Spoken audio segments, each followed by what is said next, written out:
Good to go. All right, thank you. Good evening. Welcome to the April 7th regular meeting of the Board of Estimate and Taxation. Madam Clerk, may I get you to call a roll, please? Yes. Mayor Harry W. Rilling, Here. Mr. Ed Abrams, Here. Mr. Ed Camacho, Mr. Kendrick Constant, Here. Mr. Troy Gillerat, Here. Mr. Artie Kasimis, Here. and Miss Ann Yang. Here.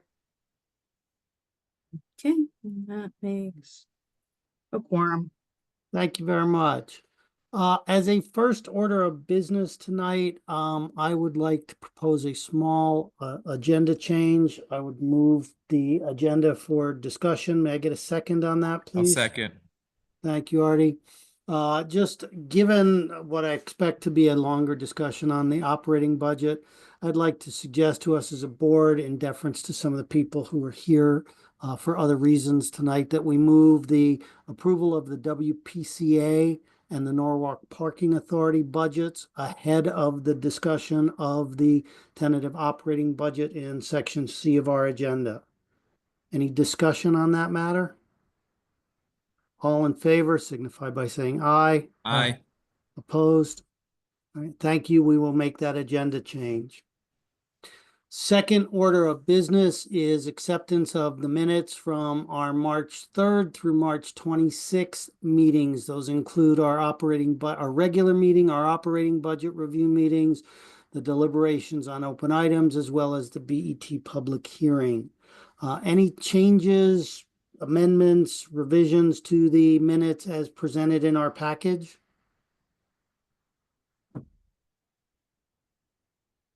Actually, I'm sorry, I need to move it. I forgot to move the minutes I'll for move it. discussion. May I get the move? Thank you, Artie. Any changes, amendments, or revisions to the minutes as presented? Seeing none, all in favor of approving the minutes, please signify by saying aye. Aye. Aye.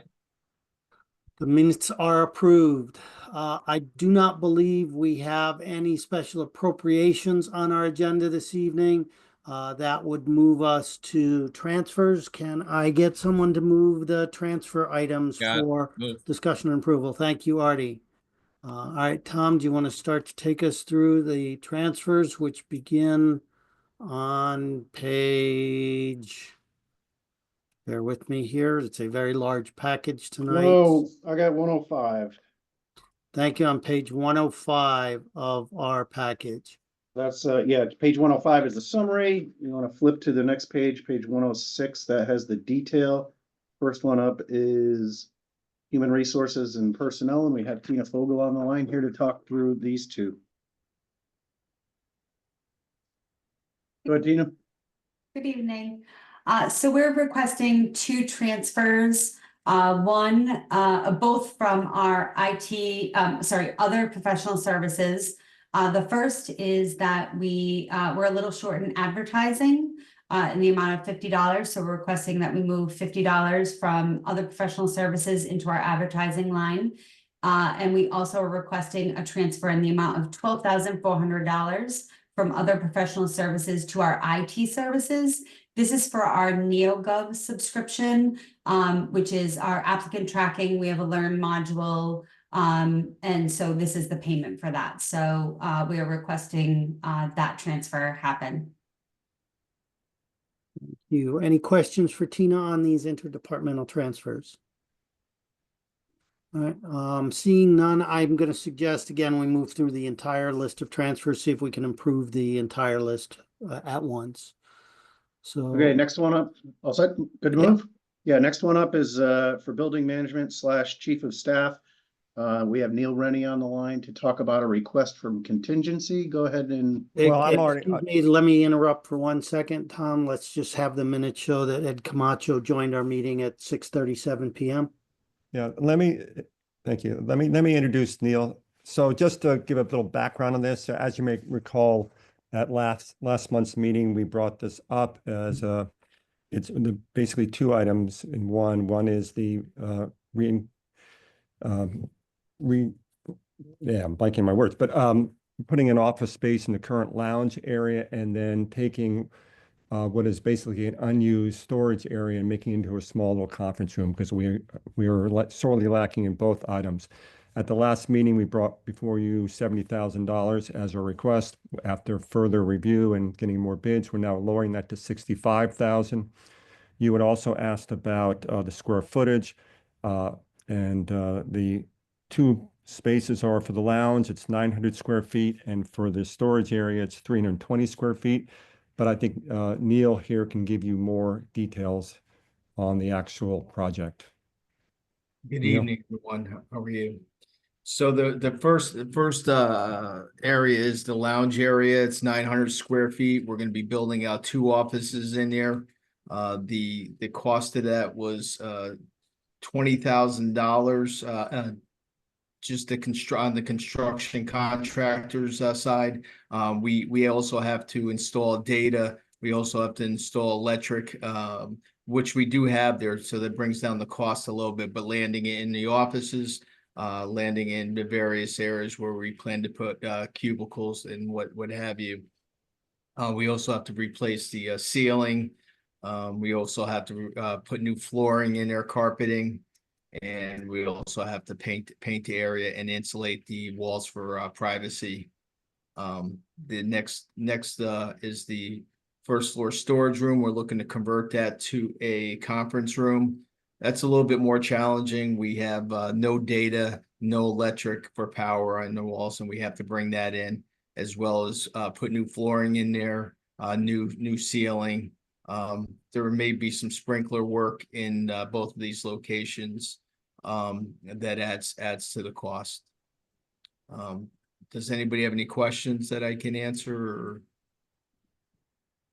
Questions Just for quick, Neil? how many people are involved in the offices?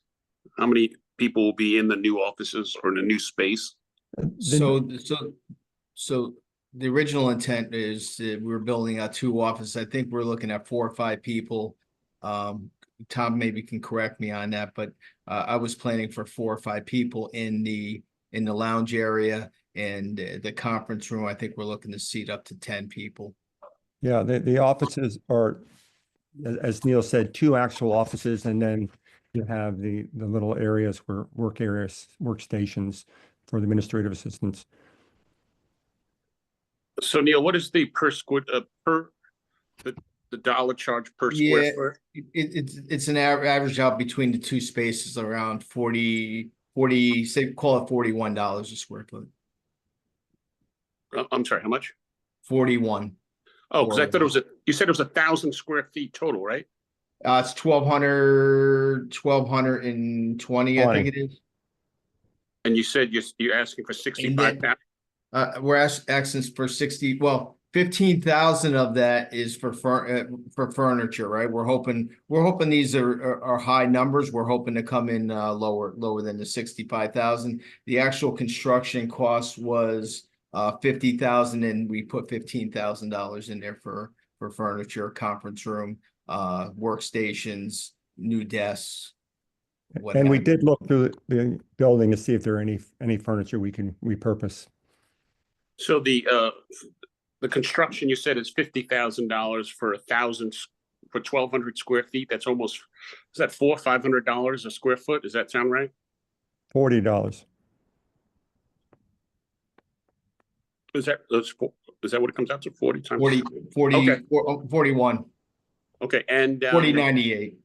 and you said we didn't know about the furniture last time. I didn't know. I mean, so it's 15,000 in furniture. You said.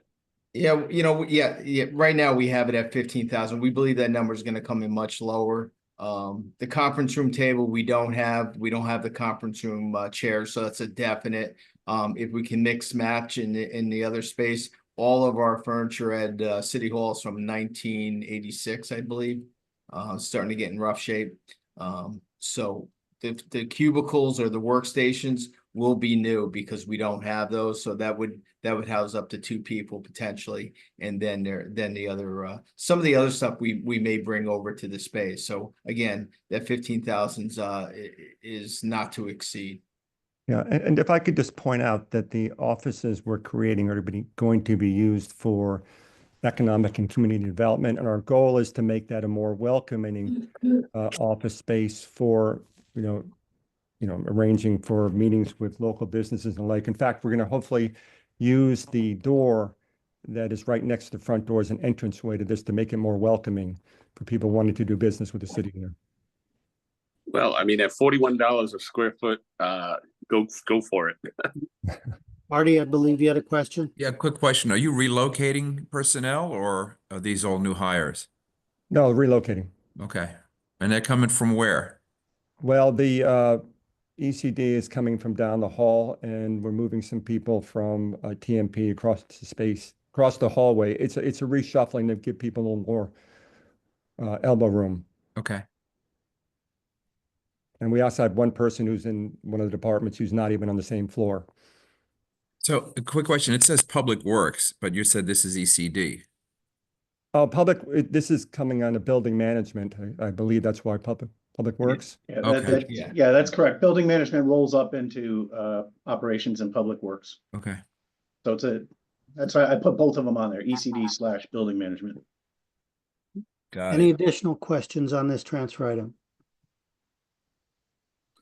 All right, All right, thank seeing you. none, Tom, let's move to the police. Thank you. All right, yep, we got Mickey on the line here to talk about his request. He's got 1, 2, 3, 4, 5 line items all going into other repair. Take it away, Mickey. Thank you, everyone, for hearing this request. This is the beginning of my annual reshuffling and cleansing of the accounts. And what we do is we start in April by handling specific bills that currently exist. This is for routine boat maintenance. As you know, we budget so far ahead of time, it's hard to predict. Things such as hauling and blocking the boat, bottom paint, trim tabs. This will get us ready for the year. And inevitably, you'll see me back next month with more specific bills. But for this will allow me to pay off the existing bills, which I have for that purpose. And that should get us ready for the marine season. Any questions? I do have a quick question. Why is this a transfer item? Was this not anticipated in the original budget? So we do have money in the budget for that purpose, but this is just, it exceeded what we have left in the budget. Like I said, sometimes it's just hard to predict what's going to go on the boat. Like we're putting in trim tabs. I'm not a real technical person, so I can't give you a real good synopsis of why those would fail. I know what they are, but not seeing things like that, it simply exceeded the money that we had available for this purpose. Okay. Additional questions for Mickey? All right, seeing Thank you, none. everyone. Thank you, Mickey. Seeing none, let's move to fire.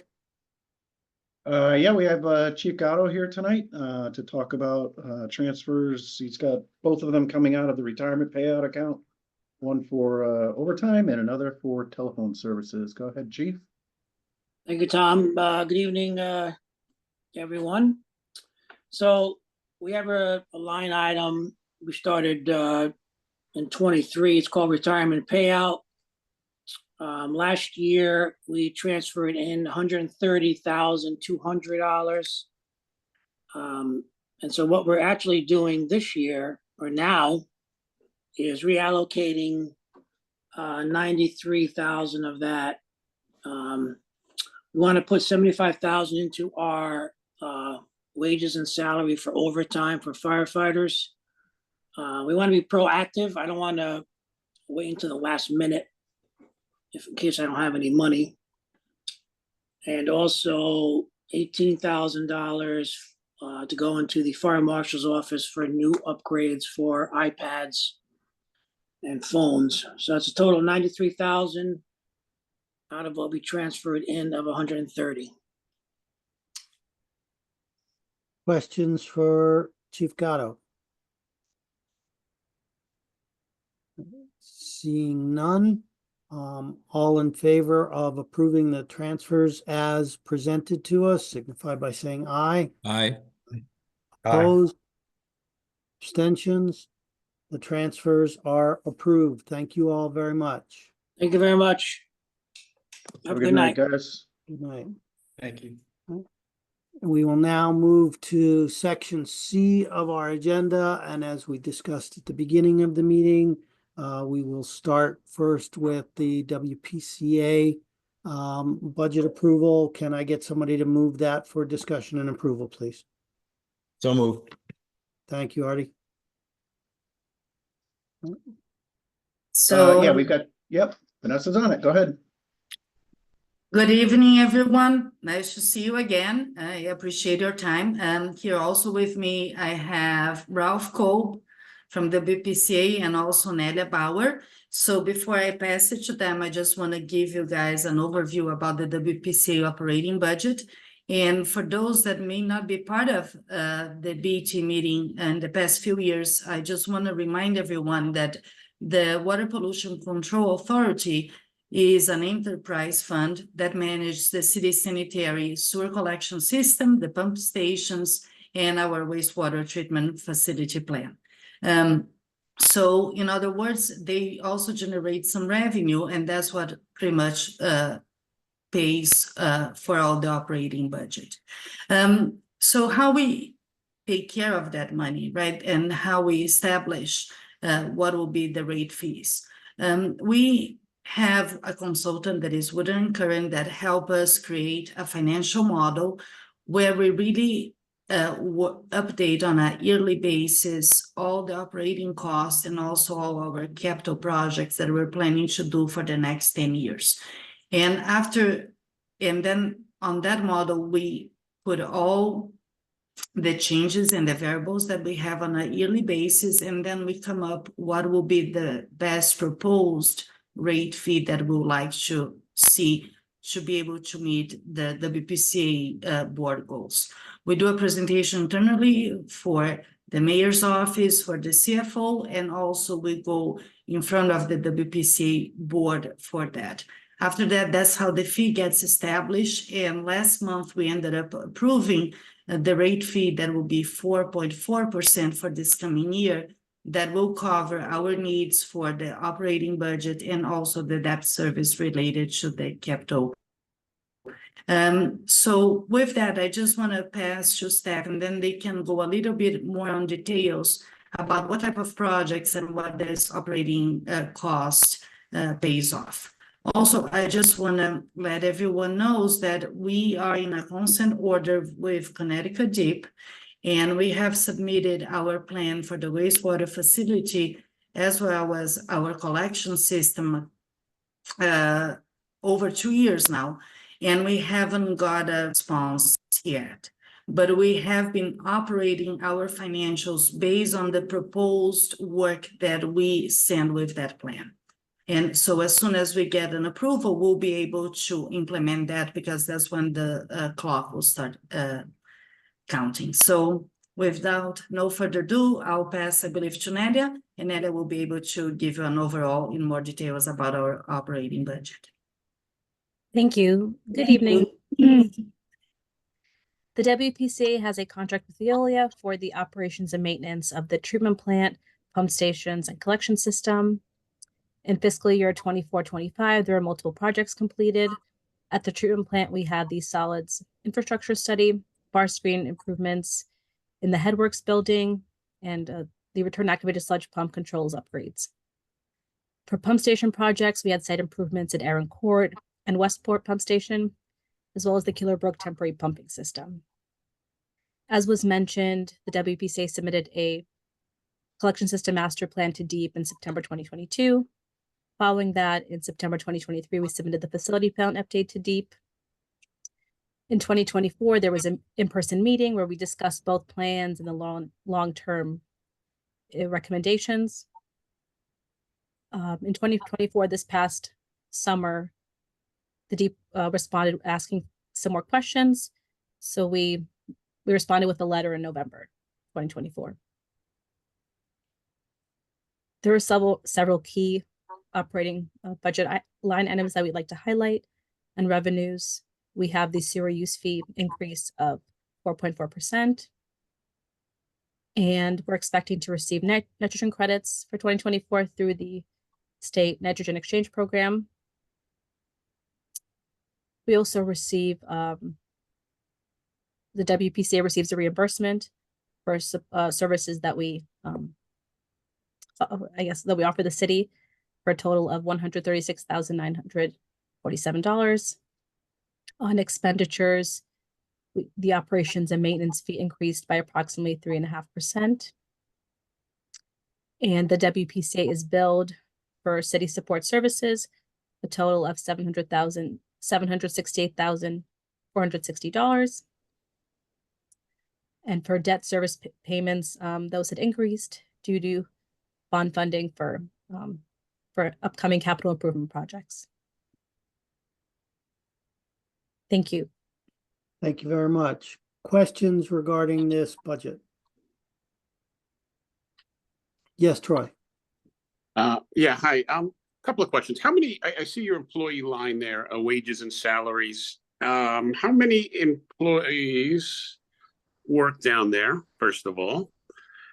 How long is the contract remaining with Veolia? Is that the $250,000 fee for the contractor annually? And where are we with our peak usage and our off-peak usage? And for the peak usage, what would be, how many days of peak usage are with that percentage that you give us? So those are my questions. If you want, I can take the lead on that. Thanks. So the WPCA has 5 full-time employees. The second question is the Veolia contract started in May of 2020. The initial term was for 10 years with 2 5-year renewals. And lastly, it was in regard to the sewer use fees, the flow at the treatment plant.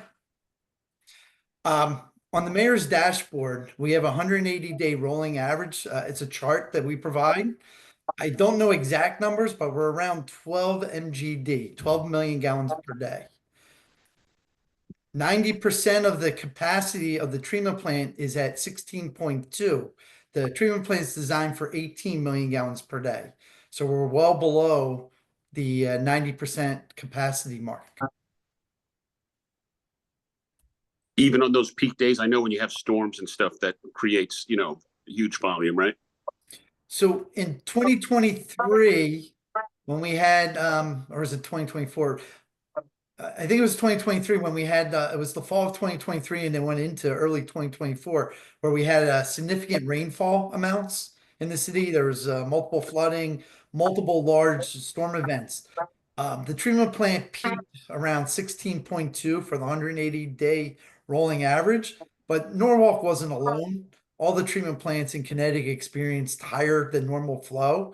And once flow or rainfall totals returned to normal, our flow dropped quickly. So it sounds like we still have a lot of capacity there, even for peak periods. That is correct. And the WPCA and part of our plan with the Connecticut Deep is to, over the next 10 years, continue to invest in our infrastructure, the collection system.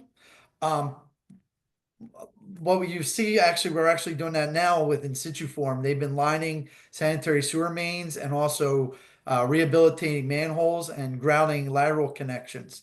Lining of the sewer mains provides our assets to last an additional at least 50 years, and we reduce inflow and infiltration, which is basically rainwater finding its way into the gravity sewer main. So by lining, you eliminate joints and cracks, and that all helps the treatment plant flow, starts to bring it down long term. Thank you. Very welcome. Additional questions on this item? Yeah, I have one. Just a question about the contract with Wilton. How long is that contract last, and why is it only the same amount every year of $850,000? The Wilton contract, I believe, is through 2030, Mayor. Don't quote me 100%. I don't have it in front of me. To answer your question, it's hard to grasp because the Wilton flow fluctuates from year to year.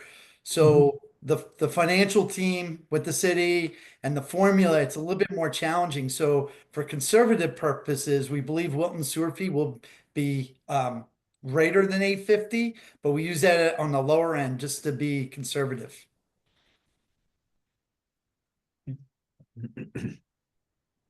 So I have. Okay, thank you, Mr. Mayor. Any additional questions or comments? Seeing none, all in favor of approving the WPCA budget as presented, signify by saying aye. Aye. Opposed? Abstentions? The budget is approved. Thank you. Have a good night, everyone. Thank you. Next item on our agenda is the Norwalk Parking Authority budget. That begins on page 148 of our package. Can I get someone to please move that item for discussion and vote? Thank you, Artie. Tom, who's going to speak to the parking? We've got Brian Lutz and Jim Travers are both on tonight. Hi, Take it away, good gentlemen. evening. Oh, thank you.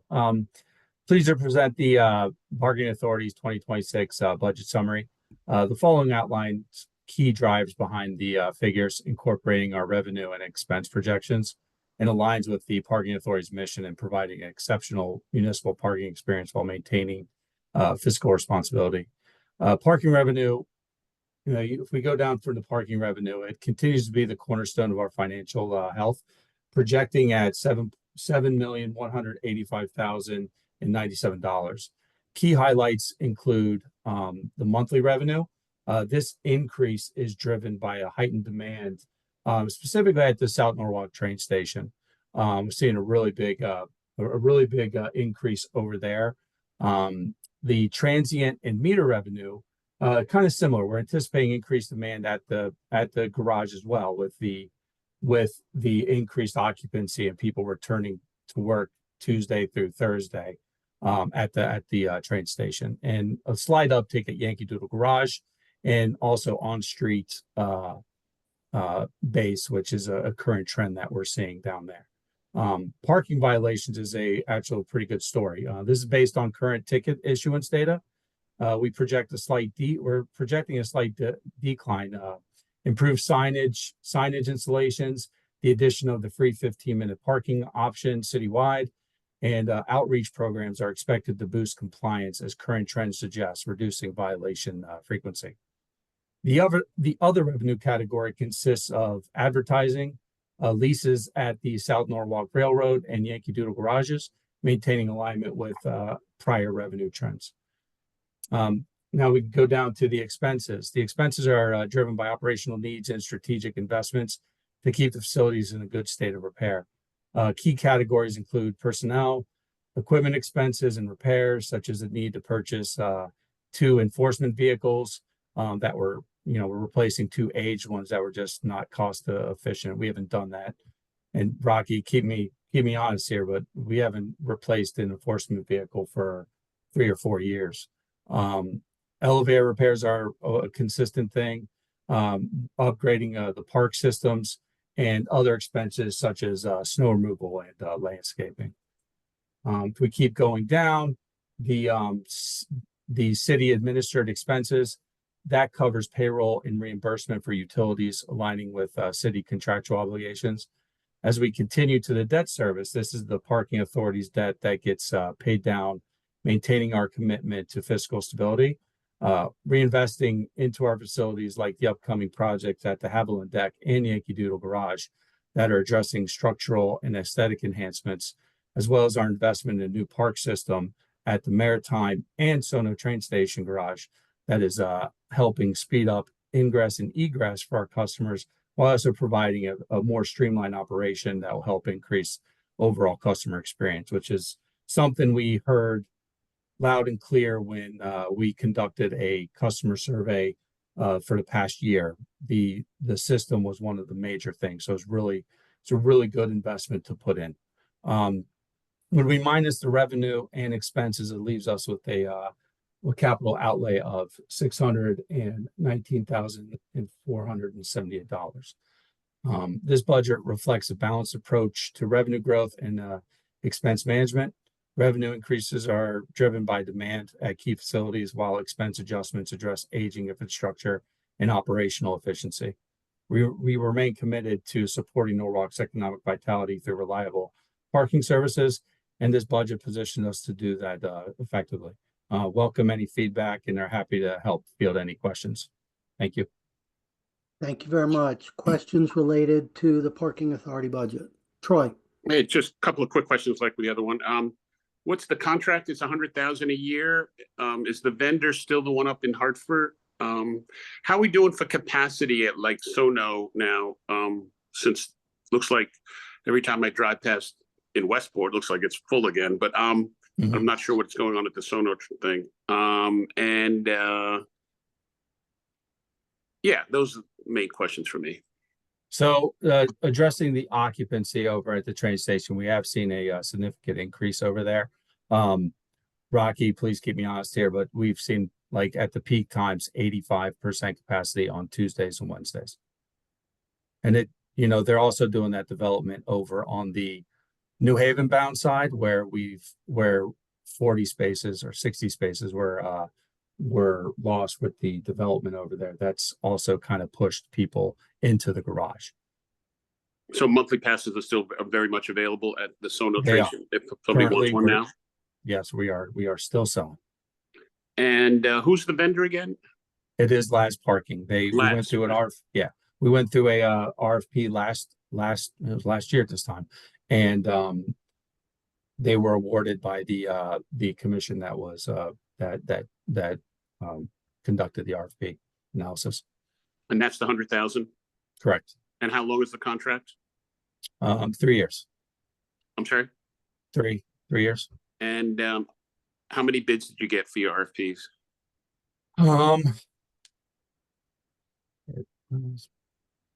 I believe it was 4 or 5. Oh, okay. I didn't realize there were that many out there. Yeah. Great. You're welcome. Thank you. Any other questions related to the parking authority budget? Seeing none, all in favor of approving the budget as presented, signify by saying aye. Opposed, abstentions, the budget is approved. Thank you, everybody. Have a good night. Thank you very much. Good night.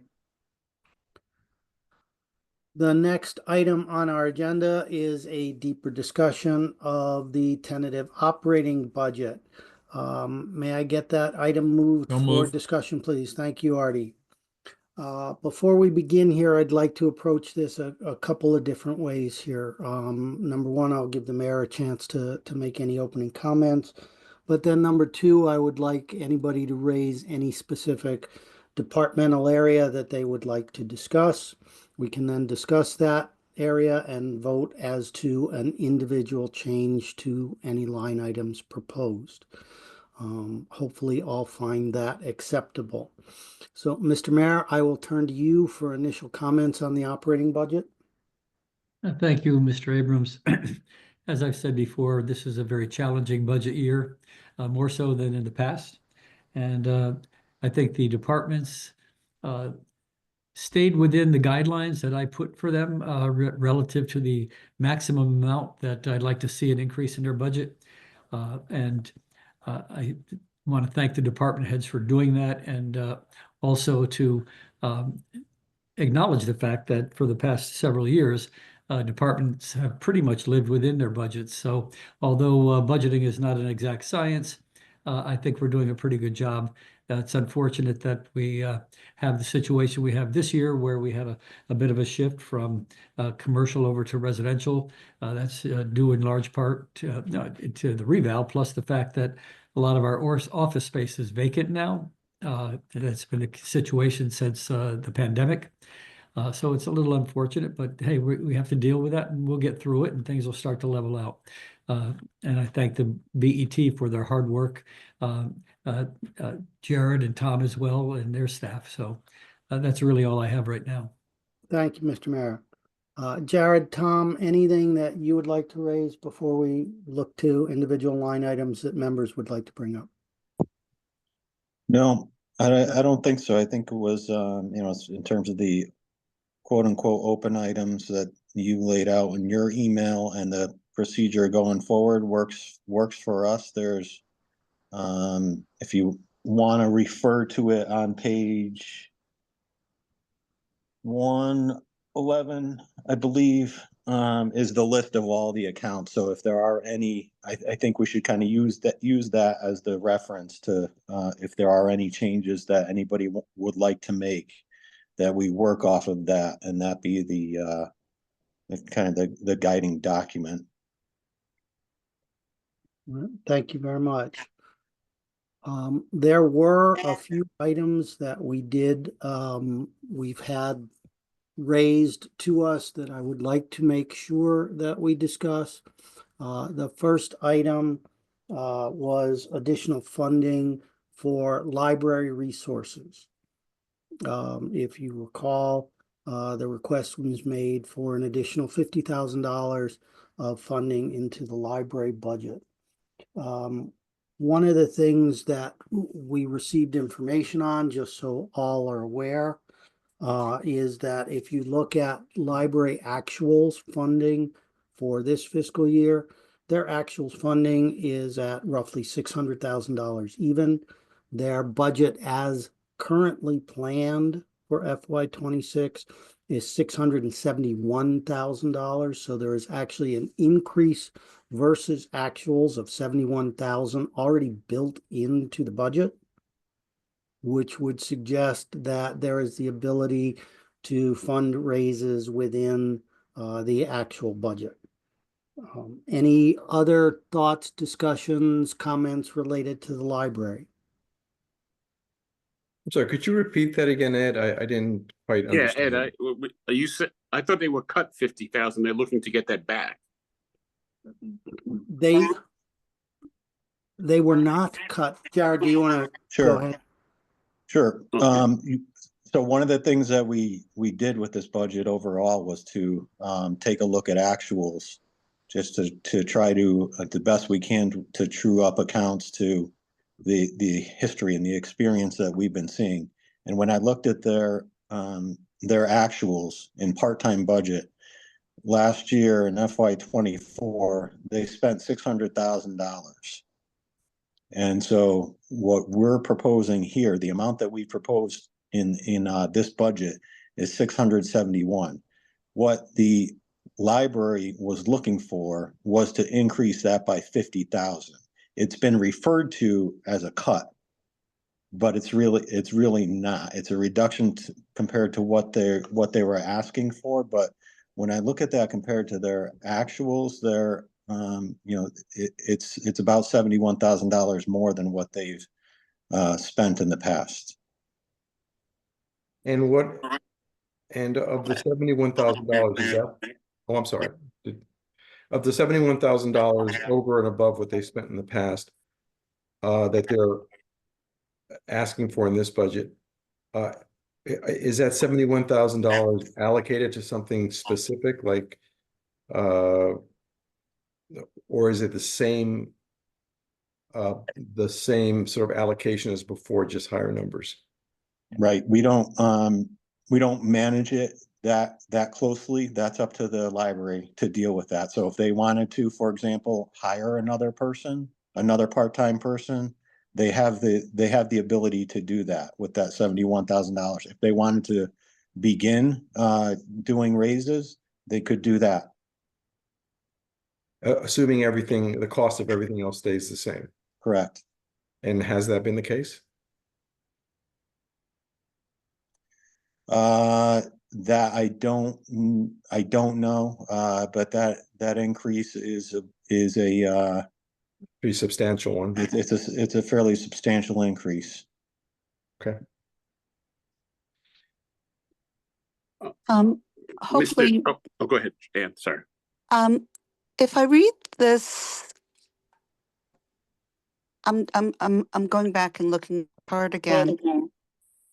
Does it say that in the year 2024 they were under budget by close to 600,000, 593,832? Overall, and not just a part-time, right? Yeah, overall. That sounds about right. Okay. So I think what you're saying is that there's sufficient room in what they have been given as a budget compared to actuals. Because I would just say on the comment that we've received and looking at the numbers of the part-time people, how important the library is, that it is important for the city and for the BET to make sure that those people are properly compensated. From what we can see in these numbers, it's as if they do have the room to appropriately compensate their people. That is a correct statement, and from what we can see in these numbers, there is room to increase compensation within the budget. So just to be clear, there's nothing like an investment in necessary technological upgrades or anything like that that would account for the additional 71,000 that they're asking for over and above last year's actuals. Is that, I guess what you're saying, No. is that you don't know specifically, but isn't that like, wasn't that part of their presentation? I'm not saying specifically the technological increases, but didn't they provide a breakdown of some sort as to where those monies were going? They did, Ed, and they are in our package, and there is no one single line item that stands out as markedly larger than prior years. Okay, It's across the board increases, basically. I got you. Thank you. Mr. Chairman, it's Troy, real quick. Yes, Troy. I know we're kind of putting the cart before the horse, but right now, as we speak, we have no money above the cap right now, below That the is cap. correct. Okay, so even if we wanted to, right now, we don't have a dollar to spend extra. Extra, we would have okay. to, there are other places we will discuss that we could. Right, but at this point, there's nothing sitting out there that we could apply to No, it. Okay, there is thank no- you. It would have to come from somewhere else. Thank you. Okay. So are we comfortable with the library remaining at the 671 number, recognizing that there is versus actual significant growth or headroom in it? All right, I believe we are looking at head nods, but just to keep this clear, all in favor of keeping the library budget where it is, signify by saying aye, please. Aye. Opposed, abstentions, library stays where it is. Thank you very much. Also in community services, there was a discussion around human services, specifically the community outreach staff, and the need to know if there was a cheaper way to fund people who were prior, if I'm keeping all of my facts straight, these were the resources that were grant funded prior that we're now funding through the city, right? The question on the table was, is there additional benefit expense that comes with bringing these folks on as full-time city employees versus the 1099s they were before? I know we have discussed this in the past. And I believe even though these employees were grant funded in the past, they were receiving benefits. So they are not in fact 1099 employees. They are in fact city employees. But Tom, Jared, can you confirm that, please? Yeah, that's confirmed, Ed. You're on the right path. So this is no different than any other grant funded employees that we have. The city has to offer them benefits. They don't always take it, but we do have to offer them. So they do have them now. Okay, so there really is no potential savings there at this point in time. Correct. Any addition? Yes, I have a clarification. Please. On page 141, where this position is located, where is the head count, the 3 head count in the historicals? And were these people, again, were they on the city payroll as salary, or were they paid as contract workers? Through what entity were they paid? There's a grant funded entity, and that, these individuals were paid out of. So the difference is, if we go forward with this on July 1st, they come off the grant payroll and they go onto the general fund payroll, like the other 660 full-time employees for the city. Where is the grant payroll in the financial and in the operating budget? I don't believe we have it in the budget book anywhere. No, Okay, so these, all right, so then who pays, what do they receive when they're on the grant payroll? Are they receiving a paycheck from the city of Norwalk? Or are they receiving a paycheck from a contract agency? City of Norwalk. Then why are they on our head count? Because they're funded out of that grant account. They're funded directly out of this grant account. So how much was the, You got cut off there, Ann. I'm sorry, how much was the, You keep getting Sorry. cut off at the crucial question. Yeah. Right at how the end. how much was the grant? We'd have to go back and look at the- $150,000. Am I correct? 150,000? 75 from That sounds about right, Mayor. I'd have to 75,000 from each of the go two back and look grantees, at it. grantors. So I just want to make sure you're saying 150, is that correct? 150, yes. Okay, so what we're proposing here is a salary of 6.5 plus another set benefits. So can we please scale back the number to what the grant is, which is the 150, something that looks more 250? What was the question? I missed that. The grant, the grant amount was 150. What we're proposing here in the budget and bringing them on as full-time people is 165, I'm sorry, 162 plus a gross up of 40% for benefits. So that looks more like 220, 240,000. So if our obligation is to continue the grant funding or the grant, can we please just keep that level of funding for these three people? But we were paying benefits before, weren't we? Yeah, Tom, correct me if I'm wrong, but I believe the benefits were paid out of the operating budget. Correct. The salaries came out of the grant. The benefits were already being paid. They were already getting city benefits, but they were coming out of the operating budget. Correct. So let me restate Ann's question slightly differently and ask for clarification. Forget the benefit side for a moment. In fiscal 25, the salary for these people totaled $150,000. We are suggesting in fiscal 26, it goes up to 162. That would suggest some type of raise, right? Is that raise simply cost of living like the rest of city employees, or is there the opportunity to keep those resources at a flat year-to-year salary? I can tell you that when we met with the grantors, they agreed to grant it, that money for another year. As long as we would carry on after that, we would take responsibility for the salaries after that. We only agreed to 150. We did not agree to the increase to 162. So I think would be perfectly okay if we left it at 150. My question is, you have specific employees that we're talking about.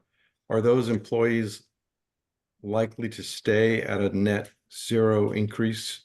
Or do we have to hire new people because these people are not going to stay for what they were paid for last year? Those are what they were paid last year? Those are our case navigators, our family outreach. They've proven well worth what we're paying them. I wish Lamond was here to give us a breakdown of what they've done over the past year and in the 2 years before that. It's been a really, really successful program, reaching out to families who are struggling for a variety of things, of food insecurity, clothing, job assistance, housing. They're actually caseworkers for the families that they've reached out to. Understood, Mr. Mayor. I believe, if I can, Ed's question was more along the lines of Yeah. are recognizing how important these are and how much value they have provided. Do any of these resources become a flight risk if they do not get a raise in FY26? I don't think we can answer that. I don't know if those discussions were held with Lamond. All I can say is that we committed to another year, and it was understood that we would commit it at 150,000. And we've budgeted, in other words, the cap that we've approved or the budget that we've approved includes the 162 number, not the 150 number, correct? That is correct. That's So correct. this would be If a we go net back to the reduction. 150 number, we end up 12,000 under the cap. Correct. Is going to make a difference one way or the other in anyone's lives except these people. Would that be fair to say? No, I think that's fair, that if you, like I said, we only committed to the 150, but 162 certainly would be a statement that we understand their worth, and we recognize the fact that the costs of things have gone up tremendously and probably going to continue to go up. Excuse me, I would like to add that the rest of the city is in a 2.5% increase, which would take this to 153.75. And again, I believe that every dollar counts here. So to give them more than what the average employee of the city is getting, I think also sends a bad message to the employee in the city. I think that the fact that the city is getting it has a 2.5% increase implies, but does not actually mean that every employee is getting only a 2.5% increase. Well, why don't we try to stick to 2.5? So Because I think that, in my view, I think that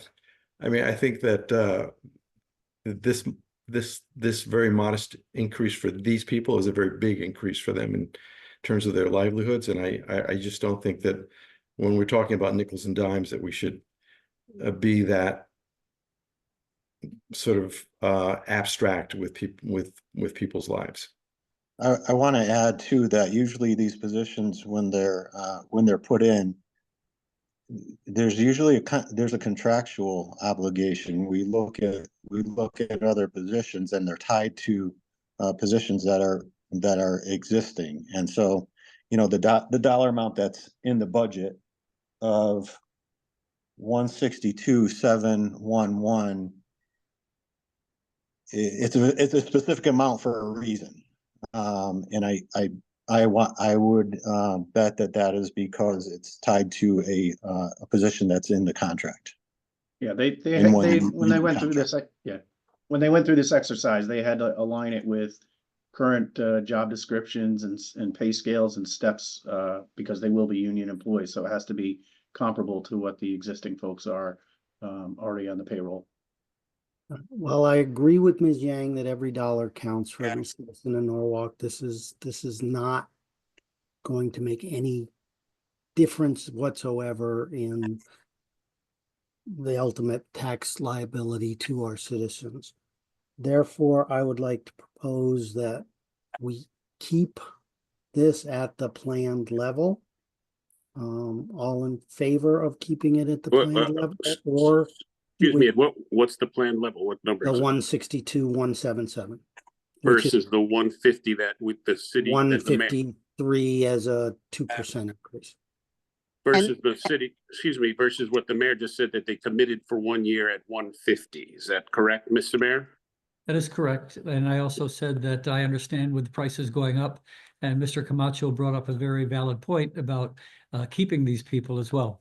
With indications are that inflation is going to continue to skyrocket, and we're not going, the cost of goods and services and everything is going to go up. So I would have no problem going to the 162, 177, 162, 711. 711. Yeah. I just like to make a comment before you propose a vote. First of all, and correct me if I'm not wrong, Jared, with grant contracts, when we are given a grant or somebody is nice enough to give the city a grant, and it's for a 3-year contract, 2-year contract, I would hope that you are hiring people, telling them that this is a 2-year contract, and if the grant does not materialize, their job will not continue. Is that how you arrange when you talk to I people that can are answer hired that. with grants? I can answer that. Every grant employee is told that when the grant expires, so probably will their position. They understand that when they take it. We have several people in that situation right now who have been informed that once their grant is over, this is a different situation. This was never determined to be 3 years, 2 years, 1 year, and it was understood that after a period of time, there's a strong likelihood that the city would pick up the balance. And the people that we met with, the 2 grantors, were very specific in saying that they had expected that the city would pick it up after last year. And I called them to the table and asked them if they would fund it for another year, and they graciously agreed to do that. Okay, well, I don't know what you're going to propose, Ed, but Oh. I would say whatever whatever the agreement was, if it was for 150,000, that's the number that I'm comfortable with. So I am going to propose, yes, Artie, go ahead. If we go to 162, are we going above the cap? No, No, it's in the budget It's in the currently at budget. 162. Yeah. Okay, I'm just confused. We come back and forth on a couple of numbers, so. No, that's fine. That's fine. Mr. Abrams, if- Yeah, the Budget. 162 though would be well above what we've just mandated for the city employees and most employees at 2.5%. Is that correct, Jared? If we go to 150, we may not be able to fill the positions because they're not going to be aligned with what's in the union contracts and. Right, but the they probably 162 believe it. you're proposing or somebody's proposing that's well above 2.5%. Is that correct for the 3 people? There's an increase. But that's assuming that every employee gets 2.5%. That's not necessarily Right. true. Okay, Yes. Ed, that's Are your you opinion, asking- but I Why think don't you, we what is said- the, we if they said can for the figure it year out right now, outline, what is the the mayor position? said What is One the at a position? time, 2.5% please. was One the at a number, time, please. okay? Okay, It's what is not the percentage? arbitrary. If I can ask Tom or Jared to quickly calculate the percentage going from 150 up to 162, 711. It's 10. I'm sorry, Ann, you broke up again. It's more than 8%. Yeah, that's unacceptable. It's Okay. a bad, it's Okay, a bad should we go for- message to the rest of the employees So of the city. Shall we go here's what I am to the vote? asking that we vote on. The proposal is, are we in favor of keeping at 162, 711, if I've got the number correct right now? If that fails, then we will look at a step, either at 150 or 153, which represents roughly 2%. So all in favor of keeping the I'm sorry, Mr. Chairman, I don't think that that's I don't think that's an accurate. I think I suggest perhaps that we have a vote 50, which is what the mayor had agreed to with the foundation. Ms. Yang, the motion on the table is keeping it at the current number. That's the motion on the table. Yes, I suggested a different motion. understood, but the Understood. motion on the table is keep it at the current number. If that motion fails, we can look at another motion at a lower number. So So therefore, the current number is 162 right now. correct. That's what it's 162,711. been. Yeah. Yes, Okay, yeah, because again, we go back and forth the numbers. I just want to be clear. understood. It's a little confusing. Yeah, But Thank you. Artie, if I can be clear, this represents an 8% Yeah. increase over what they're currently paid and an 8% increase for what the mayor paid to the that we would continue at 150. And that number is not an arbitrary number. That number is tied to a union contract, and we're talking about human beings. We are also talking addition about to a that. total of $12,000, which is unfortunately immaterial to the bottom line of this. Divided by 3. So therefore, Did we again, get the number from Tom? I think Mayor asked Tom to give us a number. I don't know if It we was got. 8%. It was 8. It was 8%. Okay. all right. So once again, all in favor of keeping the budget at 162,711 as currently indicated in the tentatively approved budget, signify by saying aye, please. Aye. Aye. 1, 2, 3, 4, 5. Opposed? I'm opposed. I oppose. It is passed 5-2 as currently lined. All right, next item that was raised for discussion, again, within community service is the preventable disease line item. Ms. Yang, I believe you were the one that raised a question here rather than me trying to restate it and butcher it. Could you make the observations, please? Recollection that there's an increase of a amount of 129,000 for nurse. Is that correct? Yes, And it was designed for them to do immunizations. I believe so, yes. Right. Given that this is a step change of an additional head, given that we may very well use funding for immunizations from HSS, which we do have funding from, that we not fund this. If there was money to be spent, I would for giving the grant to the community center, which is where this could be used, and the money spent more broadly to the population. So I don't think the city needs a step for another nurse, but if we thought money would be appropriate in this scenario, and giving it to the community health center might be a better use of funds.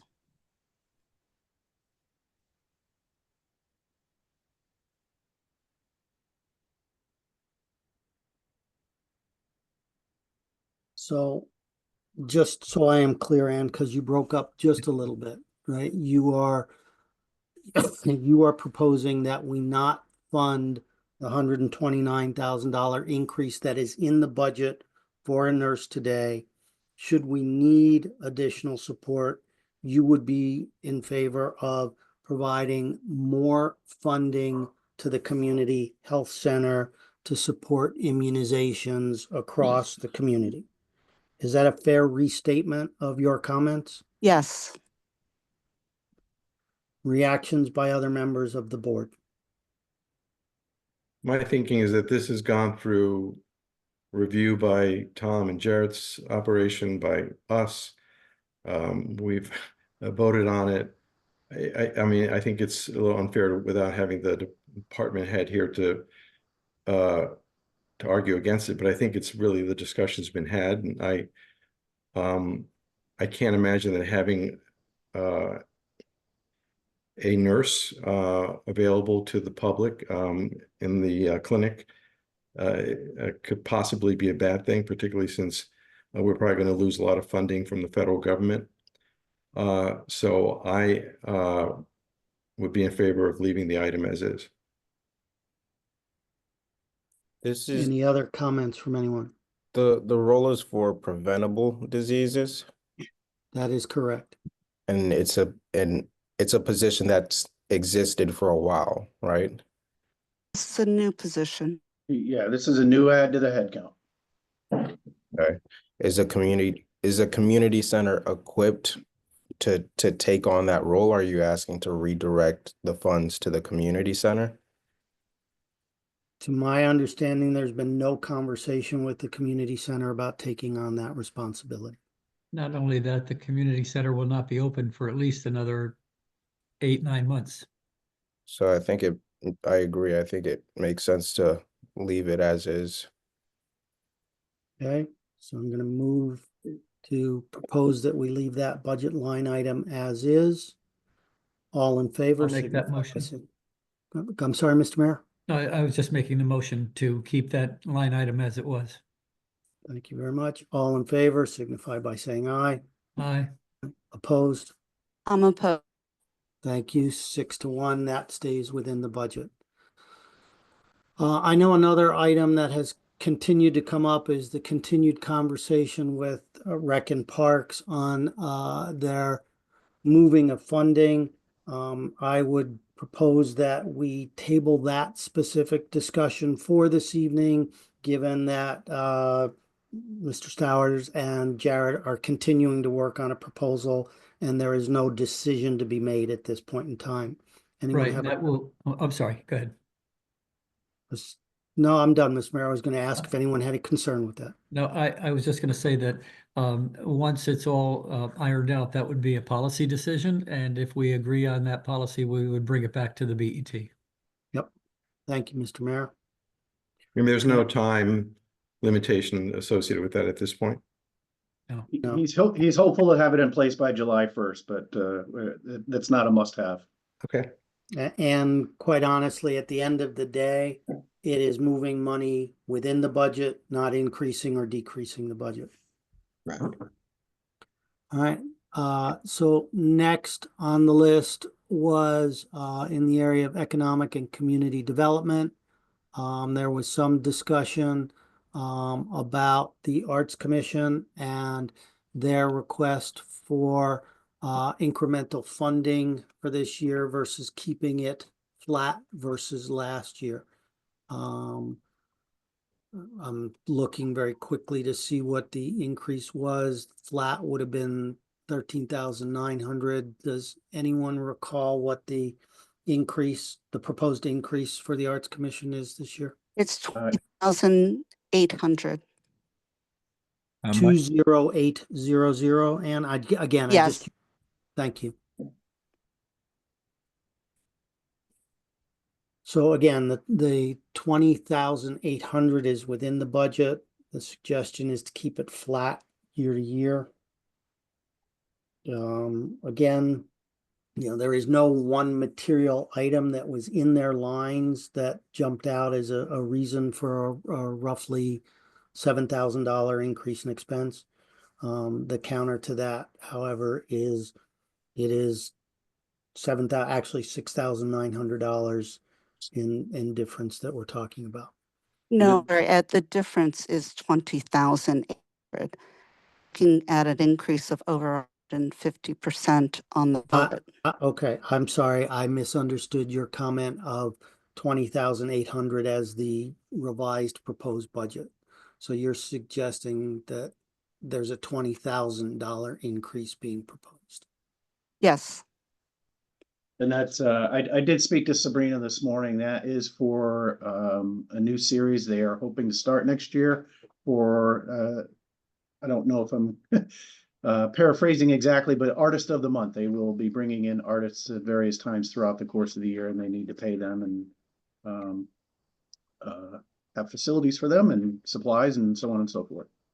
In reflecting on what we heard at the public hearings and read in the press and the commentary, I think people prefer that money's not spent on murals and signs, but on more essential items.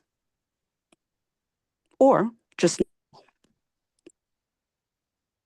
so from the feedback, it's not as if anyone is saying this is essential walk, and that they'd rather see money spent in other places than on signs and murals. I think that's an extrapolation on your part. I don't know that anyone specifically commented on the arts. I think that if Norwalk is going to be continue to grow and to be a destination place or the attractive city that it's becoming. I think that to nickel and dime in the arts, particularly when we don't have a whole lot to be feel positive about in light of what the next 3.5 years are going to look like. I think it's money well spent. I think it's going to add to the vitality of the city.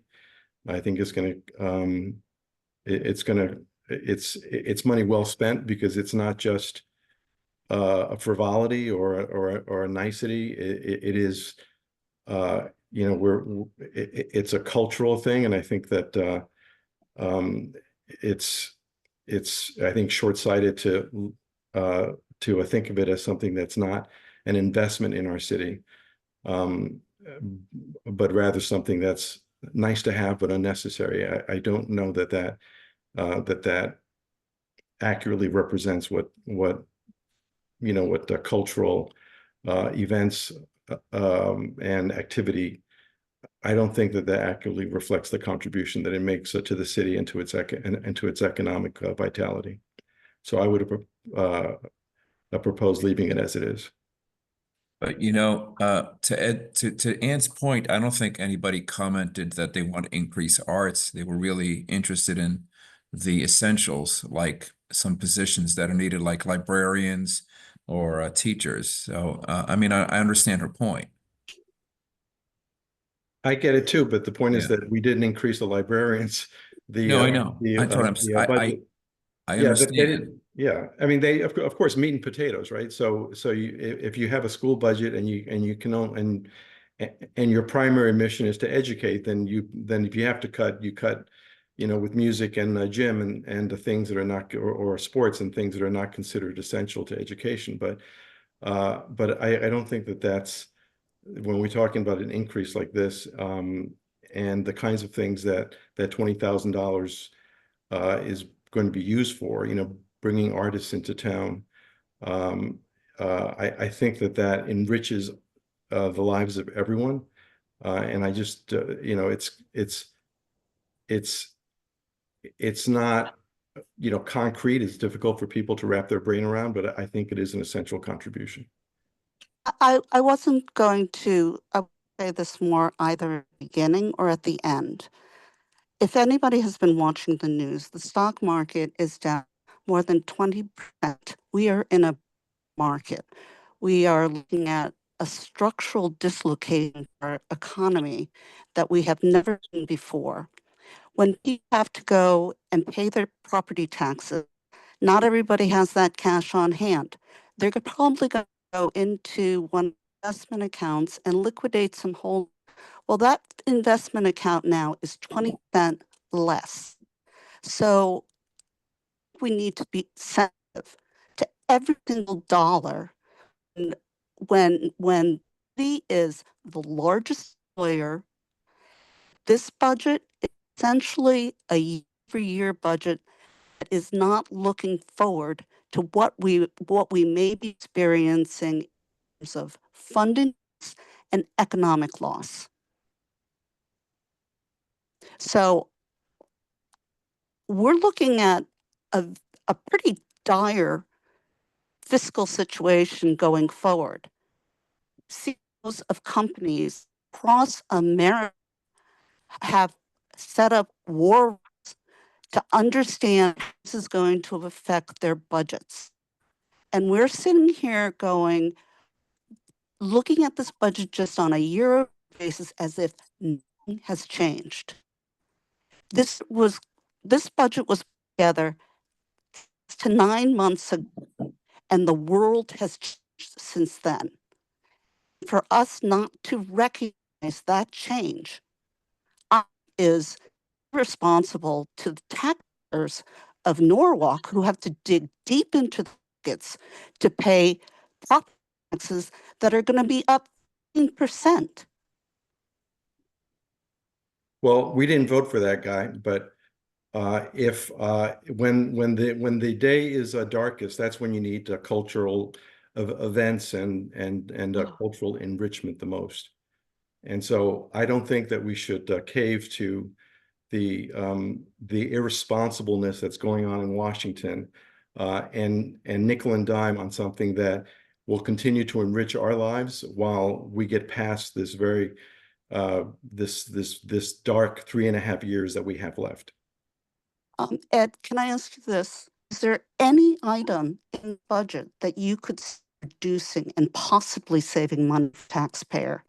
Or are you happy with everything and just continue as it is? I think this budget is pretty much a bare bones. I think that the Department of Finance has gone through it. We've gone through it. The mayor's office has gone through it. And this budget is a bare bones. But when we begin to, you know, slash nurses and a cultural activity in order to basically save a few $1,000s when the world is falling around, when the world is falling apart around us, I think that's wrongheaded. Well, if I was to start out, I wouldn't be looking, we given these open items to work with. Okay, I would sit with that we should be taking $8 million out of our fund balance and that we should increase contingency.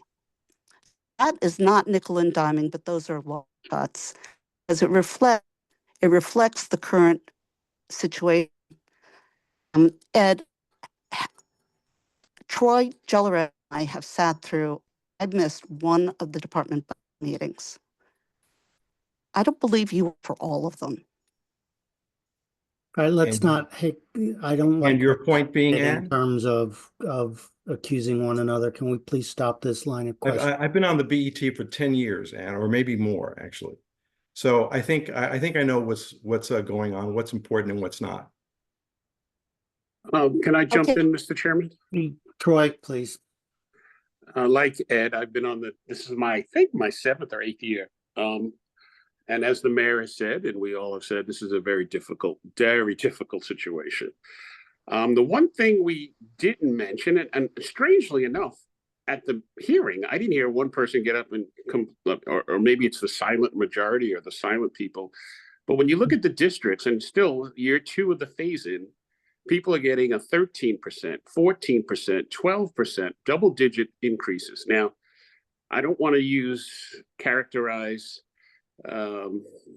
my colleagues' phraseology of nickel and diming, but I don't know about you, but I think that was very substantial. And I think when we came into this budget season, I said, and I asked at the beginning, I said, make sure, because we set these arbitrarily.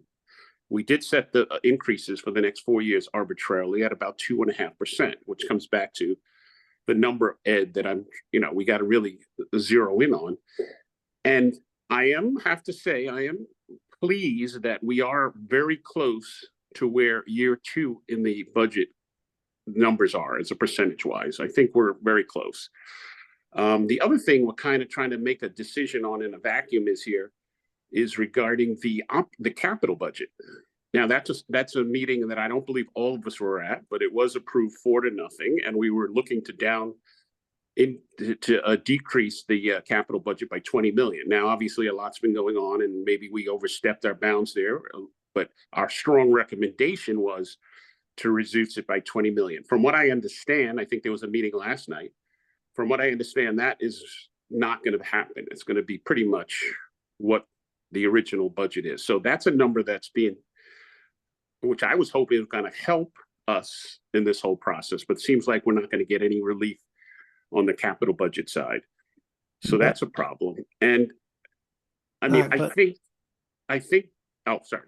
No, please finish. I interrupted you. Anyone could jump in and correct me, but, and when I joined this committee with you, Ed, you were the chairman for 3 years when I was there.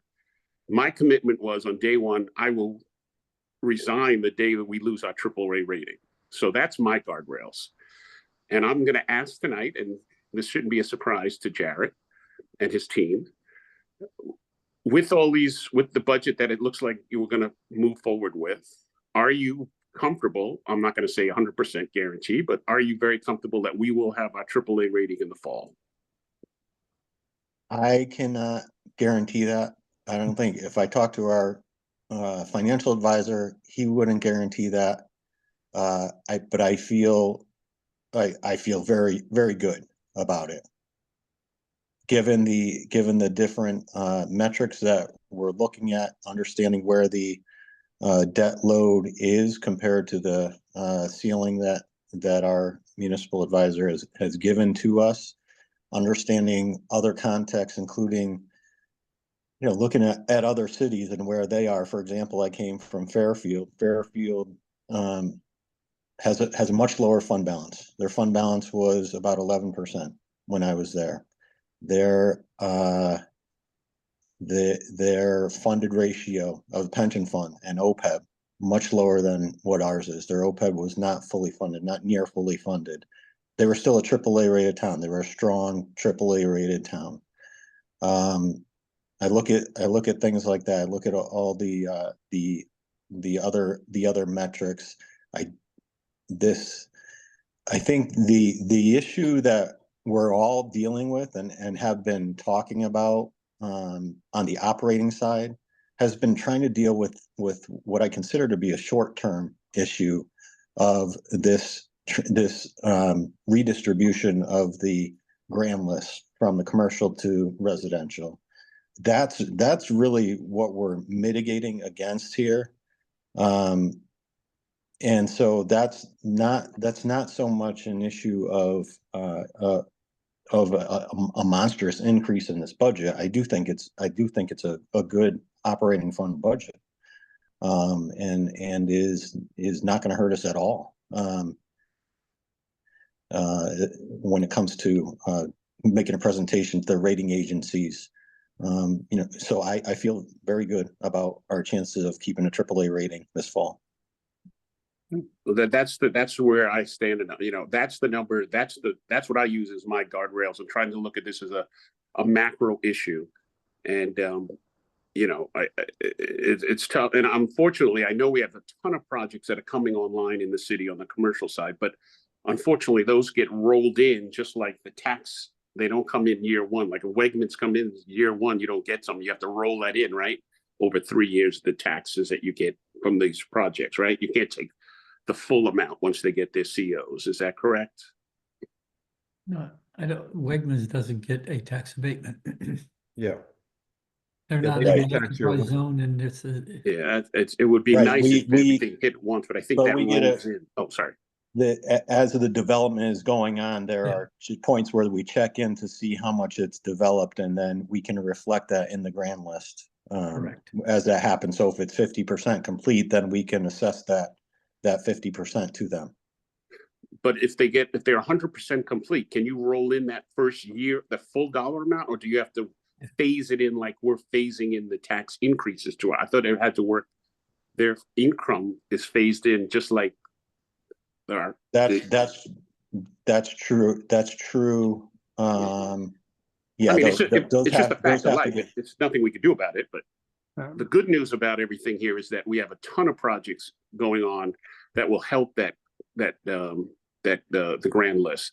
So once again, my guideline is AAA rating.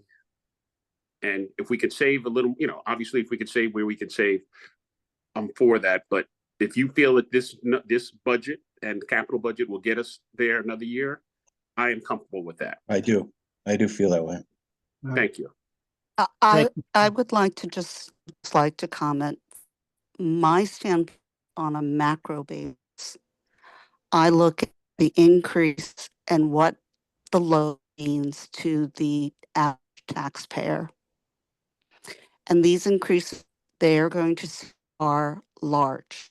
So if I would prefer not to have through these items line by line, but in light of looking at the 3.3% increase at Troy's point of where we're thinking of half, I'd like to point out that this 3.3% increase in the operating budget is not increase purely that gets passed on to taxpayer. The increase based upon our budget because of the loss of revenues will actually be 4.4%. So in terms of any of looking at a 2.5% increase to the taxpayer, we are 200 basis points over that.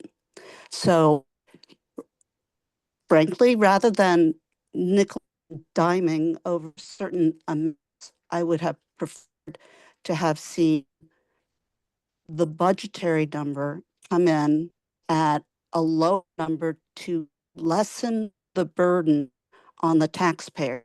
Because every dollar that we spend and we ask them to fund, they have to take it in their budget. And I don't think it is sensitive to say $10,000, $10,000 there, when every single person has to dig deep into their pockets and to sell assets to pay for their property taxes. So you've left us with looking line item by line item. So I'm looking at it of how do we save? Actually, when some of these line items we don't need. I'm struck, Anne, by your, and I say this respectfully, your insensitivity to people making an additional $3,000 a year or six or whatever it is, $4,000 a year.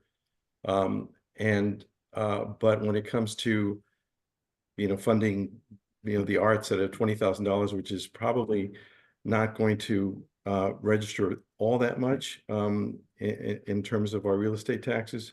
I'm struck by that dichotomy because when we're talking about income that people at the lowest pay scale, every single penny really makes a big difference in those people's lives.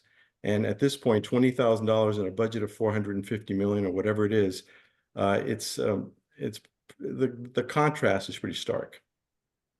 Well, I would say that when we said $10,000 doesn't mean much. If we add them all, you can actually substantial dollars.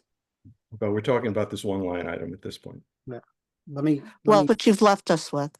All right. Again, I would like to keep the tone civil. I know everyone is trying. Thank you very much. I also, though, for the record, need to correct a couple of statements, please.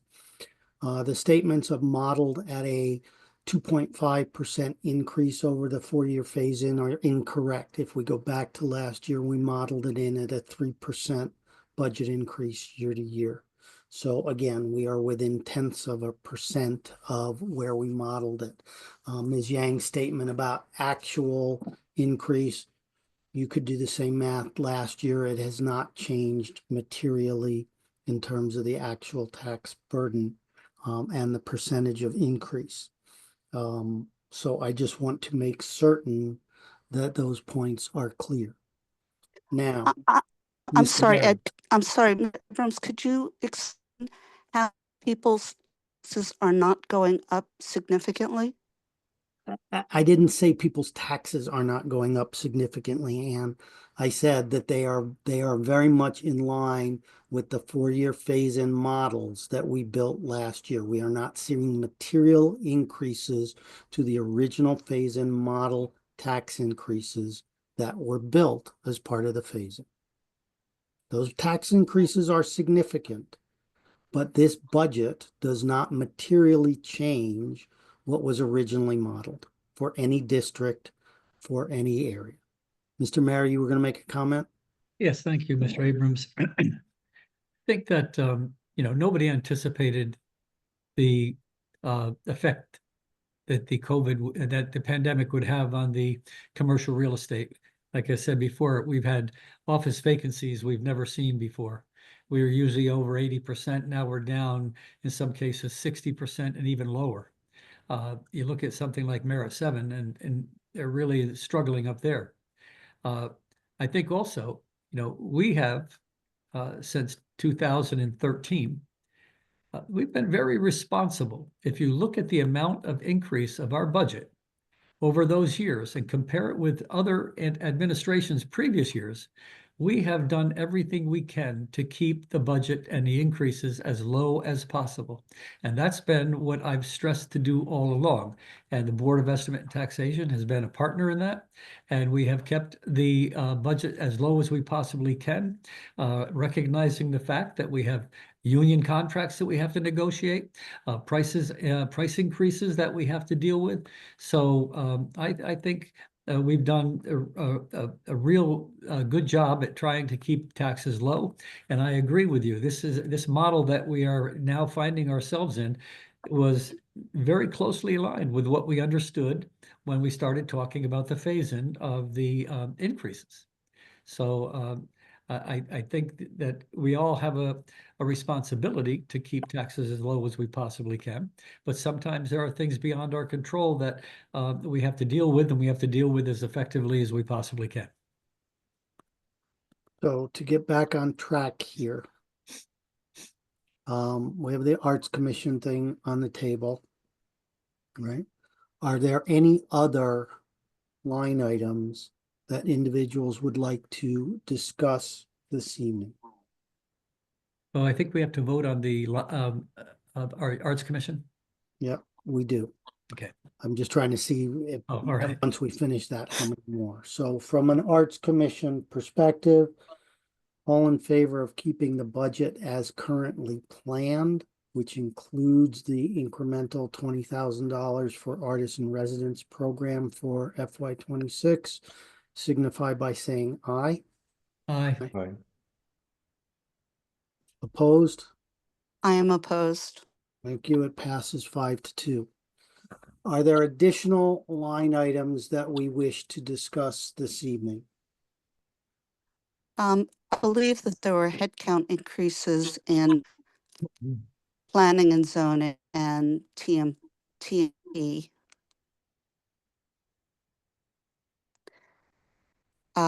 There is also the issue in the grant of the transit district. The amount there was $600,000. We asked them to go back and try to fix $200,000 rental interest issue, and he didn't. It may not work out, but I don't think tried. I'll go on the probate court. Again, not a lot of money. We asked to go and see if there was something that could be done in Hartford in covering some of his expenses. He did ask. Harbor Commission, we asked them for their financials. We got 3 sets of financials that was difficult to understand. But I would say they don't need $10,000 in grant funding, and that can go. I have another question. We have $92 in organizational memberships. Can we cut those in half? Do all of those? There is also a line item called employee benefits, EOE benefits of $1 million. It wasn't an item until this year. I don't know what that is.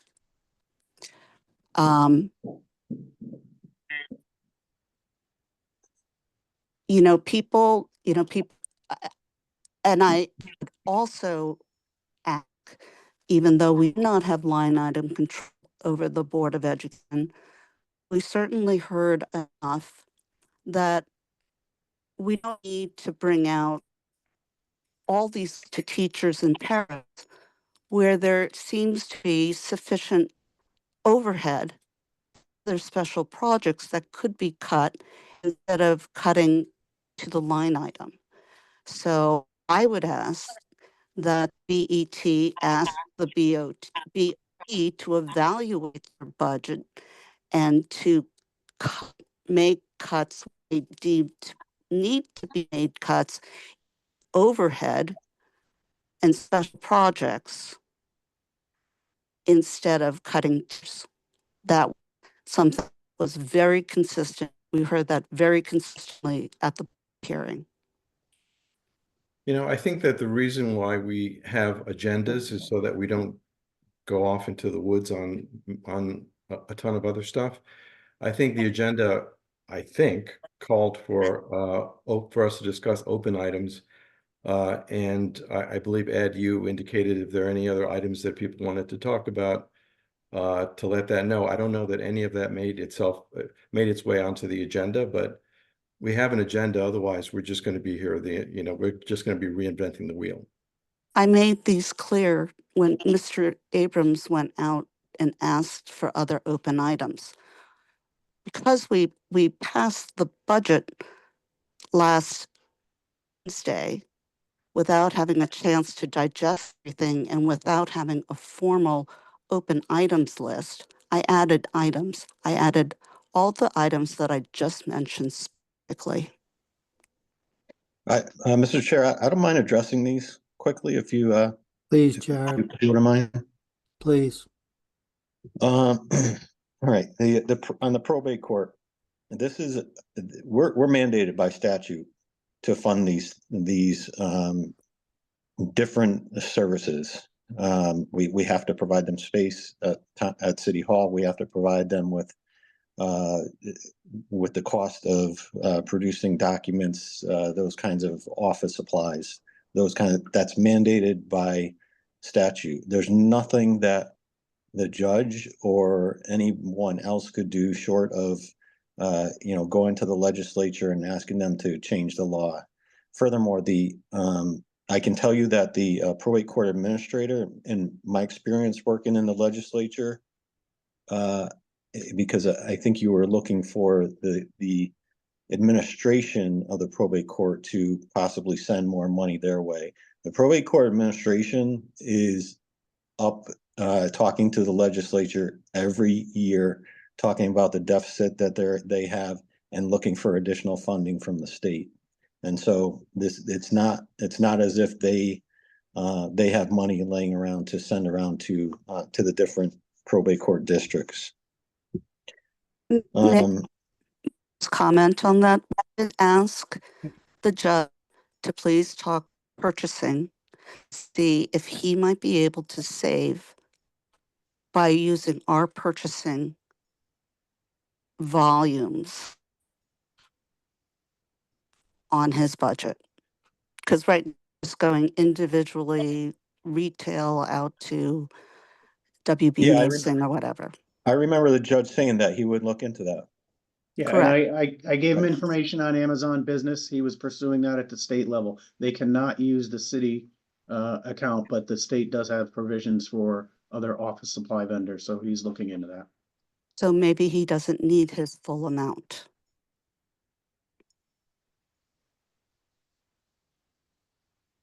That's a very large maybe. I understand your point, Ann, but it's a very large maybe. And if we're mandated by state statute to fund, I don't see there's a lot of wiggle room in that. Again, we're talking about $10,000.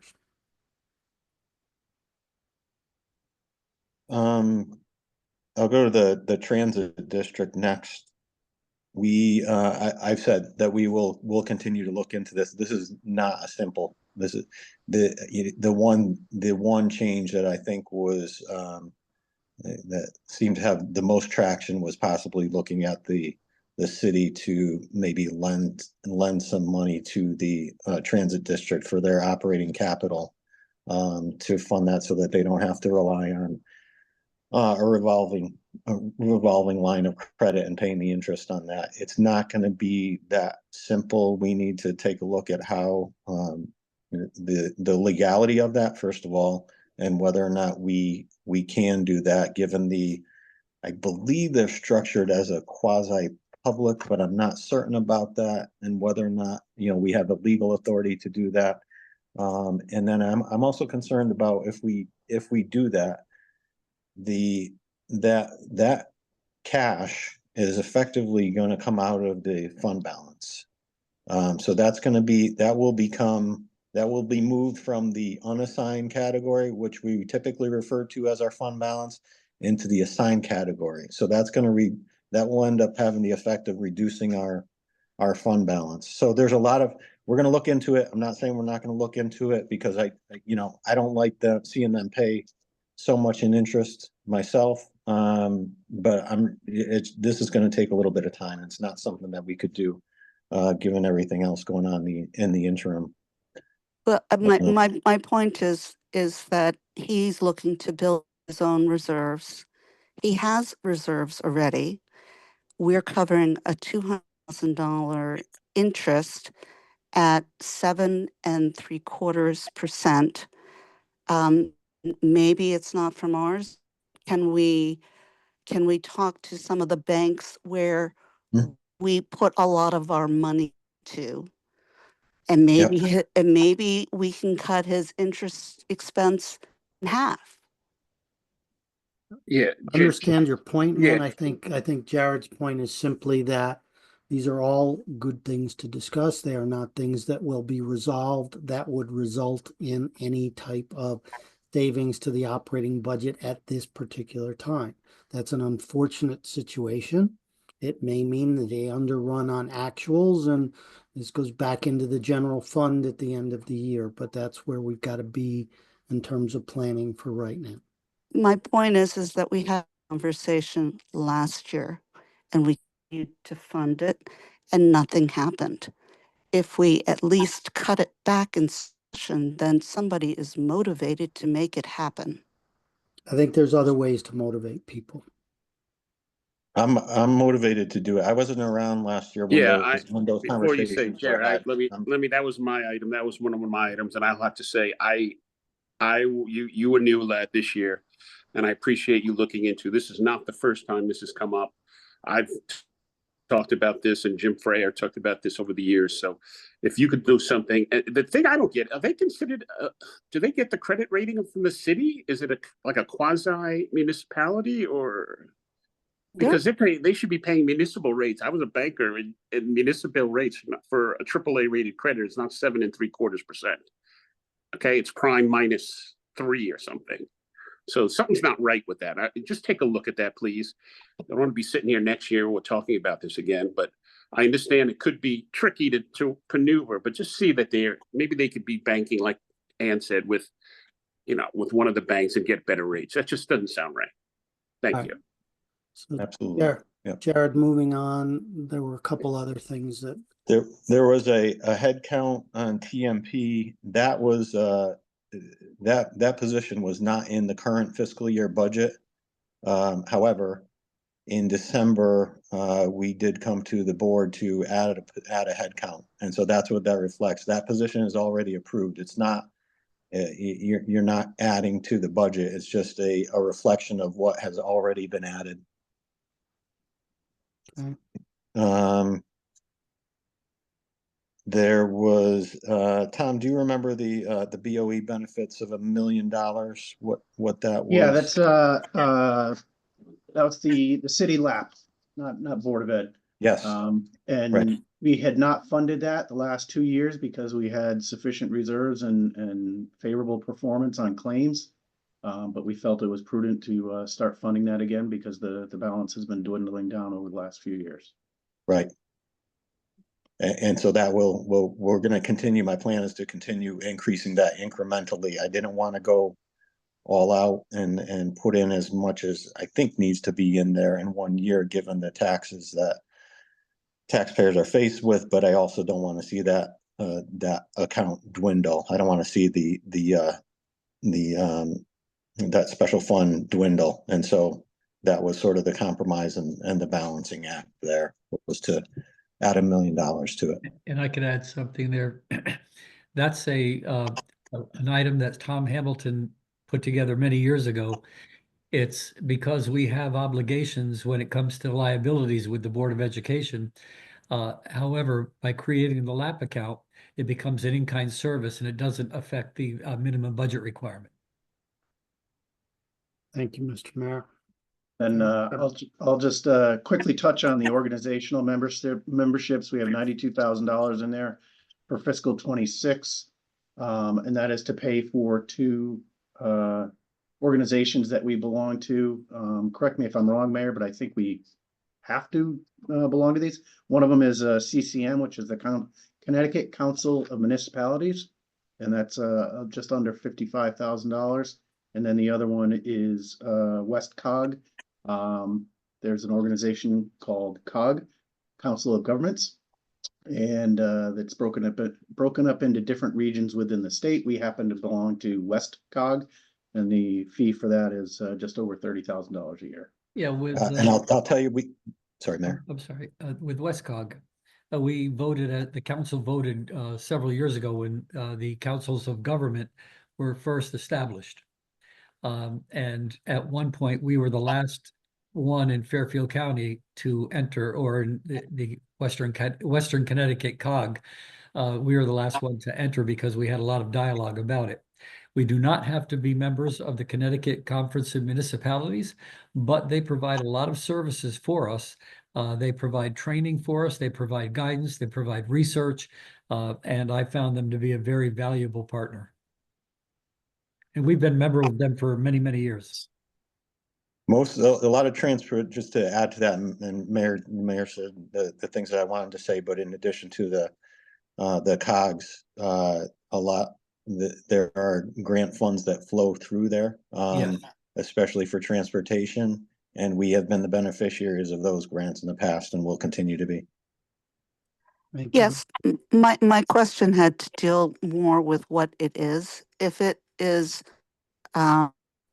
what historically was SWRPA, it is a good use of funds because they also provide us with the overflight GPS data that's.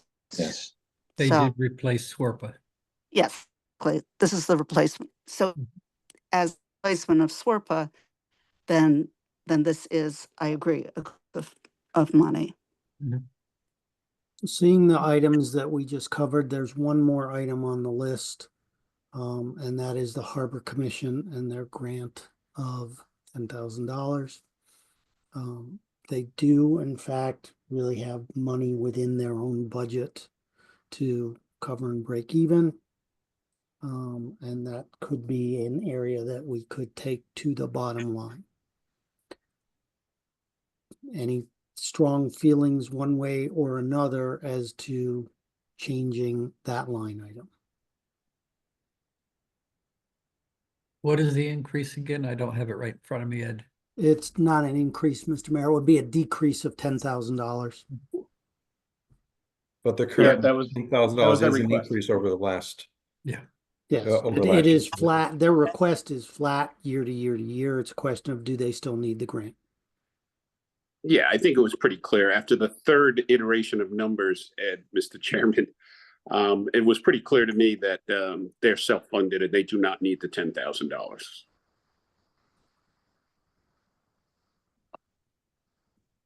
All right, so all in favor of reducing the Harbor Commission grant by $10,000 to zero, signify by saying aye.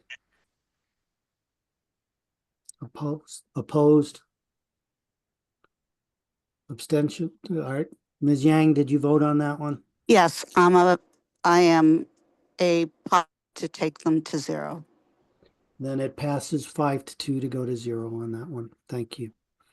I believe that addresses all of the open items in the operating budget. Thank you very much. I will, however, reinforce Ms. Yang's comment on the Board of Education and strongly on behalf of this board, encourage them to look at other line items within their budget to solve for the challenges that are presented to them. All right. Next item on our agenda this evening is approval of our auditor. May I get somebody to move that item, please? Thank you, Mr. Mayor. So, Tom, Jared, you want to talk to this one? Sure.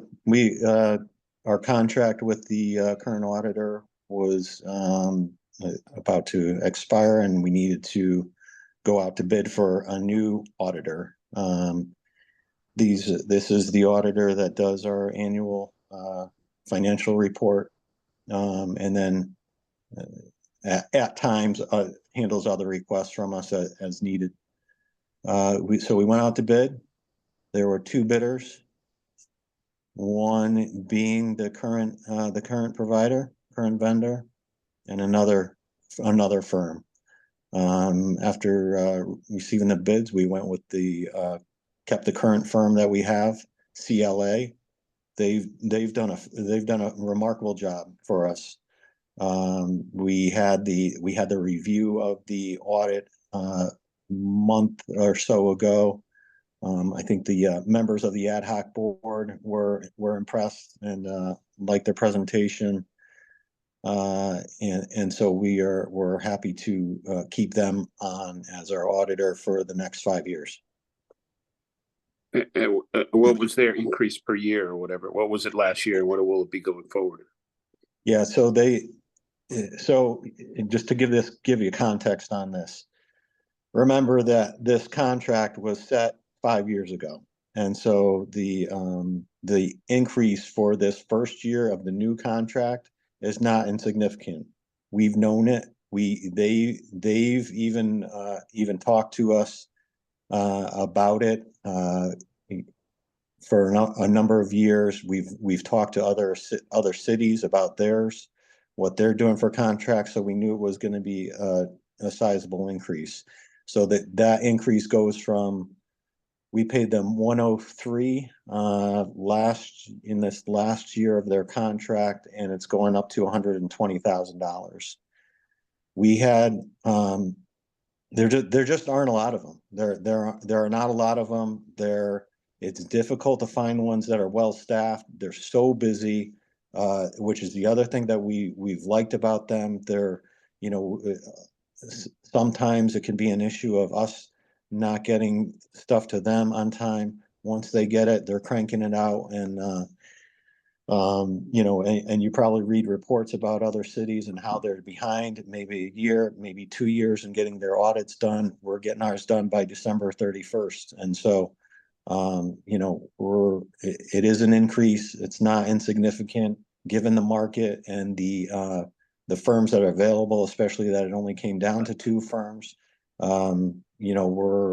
We're confident that we're getting our money's worth by paying that. And the increases annually are 3%, are only 3% after that. Oh, 3% after that a year? Correct. And was the previous contract at 103, was that per year for 5? Was it a flat rate for 5 years? I don't think so. I think there were built-in increases there as well. Tom, do you remember that? Yeah, it has gone up. I was just looking at the actuals and it's gone up steadily each year. Granted, we have done some forensic investigations and hired them for additional things, but it's 5 years ago it was 70-ish. And and I've had a front row seat to them coming to us asking, begging for increases over the years, and historically we've held the line.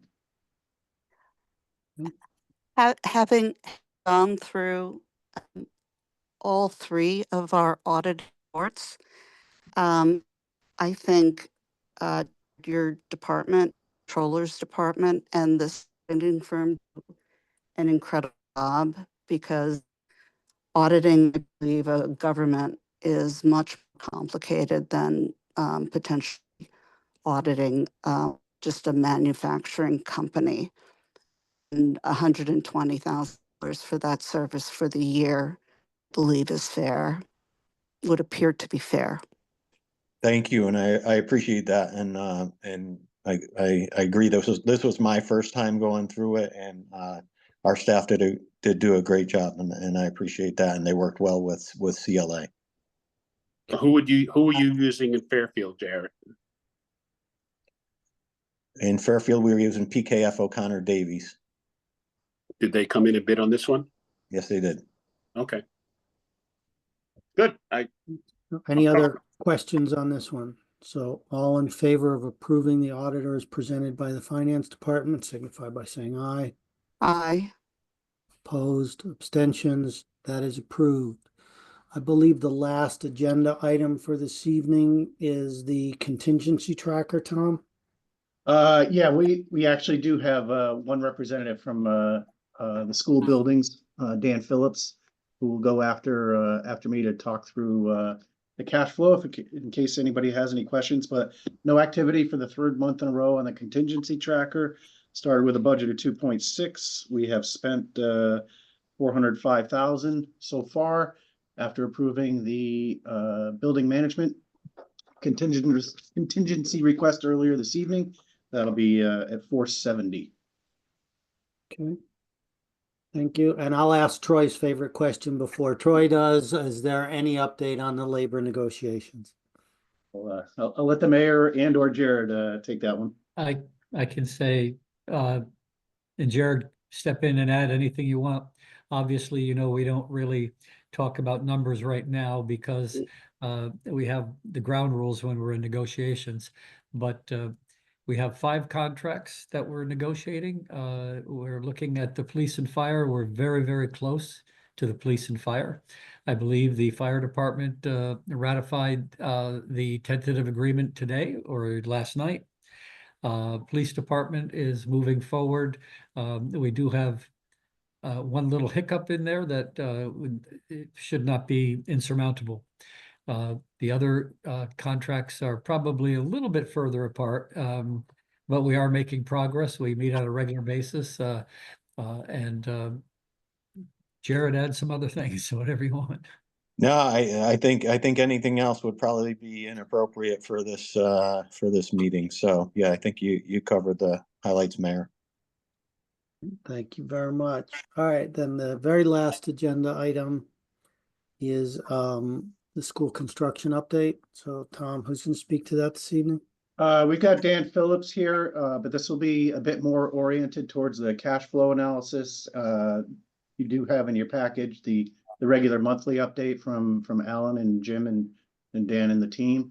But we thought that perhaps if there were any questions more specific to the cash flow side that Dan could address those. But anything you'd like to add, Dan? Dan, I'm sorry, you're on mute. Tom, is there we should go to? What page? The cash flow analysis begins on, I believe, page 177 of tonight's package.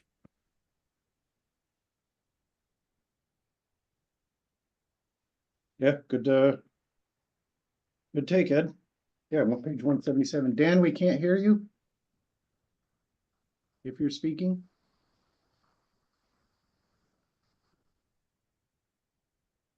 No, still no audio. Yeah, it doesn't Dan show that Phillips? he's on mute, but Yeah, I see him there. He's not on mute. No. I think he's just trying to fool us. He's just moving his lips.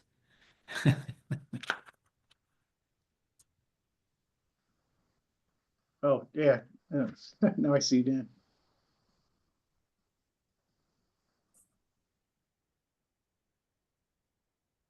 Can you hear me now? There We you go. do. Okay, my microphone setting was set to something that didn't work, so. Yeah, so I could go through the project update, or if you want me to just share the cash flow, it's pretty similar to what we shared last month. The quarter ended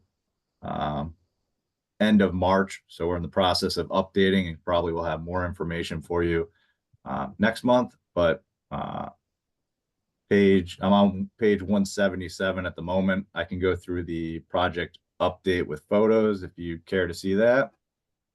I think just to the cash flow, please. All right.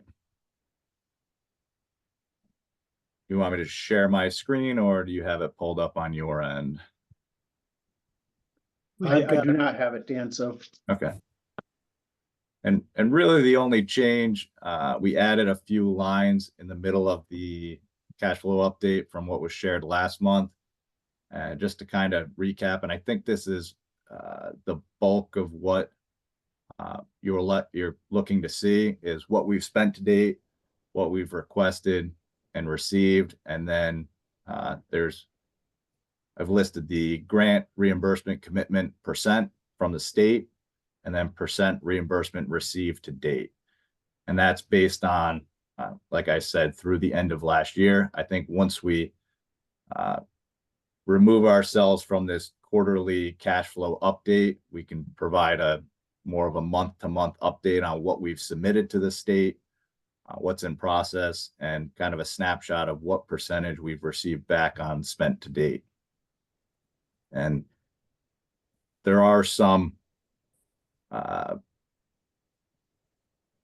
I think it came up last month with how the percentages may align with the grant reimbursement commitment, and what we receive does lag a little bit. There's a couple of factors to that. One is once we make the payments to whether that's the construction manager or the consultants, there's a time period, typically the end of every month, we get the ledger from Board of Ed on what's been spent. We review that, prepare the reimbursement request to the state. That goes upstairs to Board of Ed, needs to be signed off by the superintendent, and then is submitted to the state. And that process, the payment typically comes through in about 30 days. It could take more, it could take less.